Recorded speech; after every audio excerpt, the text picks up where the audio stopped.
In August 1986, the late Aaron J. Fink, who believed male neonatal circumcision was ordained by the Bible and medically necessary, began promoting the claim that circumcision would prevent HIV.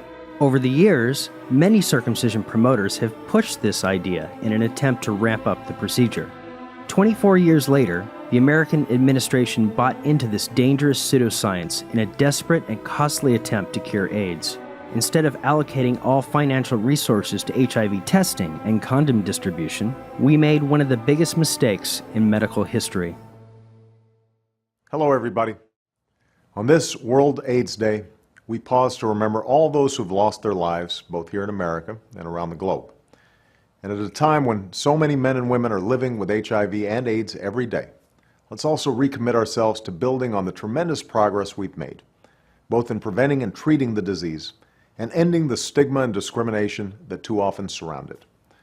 That's why, as president, my administration has developed the first comprehensive national HIV/AIDS strategy for the United States and increased funding to fight HIV/AIDS around the world to record levels.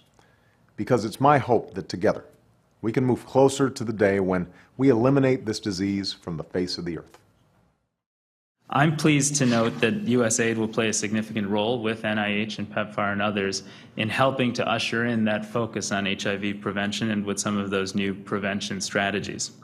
I was very excited to learn about Swaziland's program, where we're all working in partnership to increase circumcision among men between the ages of 15 and 49 to more than 80% in less than 1 year. It's the kind of an example of rapid scale-up of data-based and proven intervention that can really make a difference, both in terms of health outcomes, but also in terms of giving us all the confidence that when we find things that work, we can scale them up rapidly and do that in a successful and focused way. I think that effort alone is modeled to avert 88,000 new infections. And in addition to the huge savings in terms of life and quality of life, that will generate more than $350 million in savings to that society that can then be used for other activities.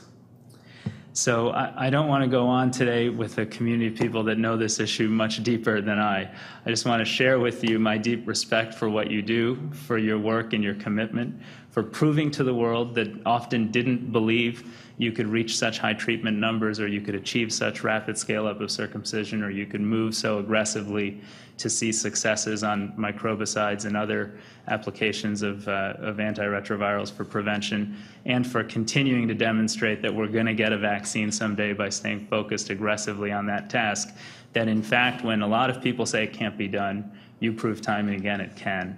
And we take inspiration from that today, and I'm honored to be here, and I appreciate your great leadership. What is the acceptability of pills, daily pills? What's the acceptability of a gel? These are all issues that I think are going to need to be addressed in a research setting. Secondly, here's some concrete things that I think we need to do. Again, anything that happens to black men affects black women. I think, a lot of these things are already known. We have data for them. Circumcision.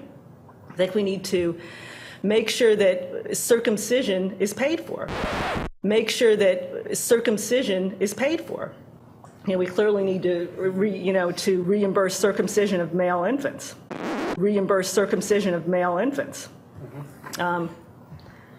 It's been demonstrated about 3/4 of black men in the U.S. are already circumcised. So and people, this is clearly an issue. Put money in to make that happen. I think we're going to see that with the vaccines.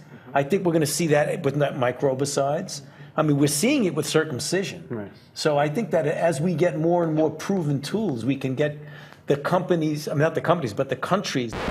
We can get the companies, not the companies, but the countries that are most heavily involved to actually step to the plate.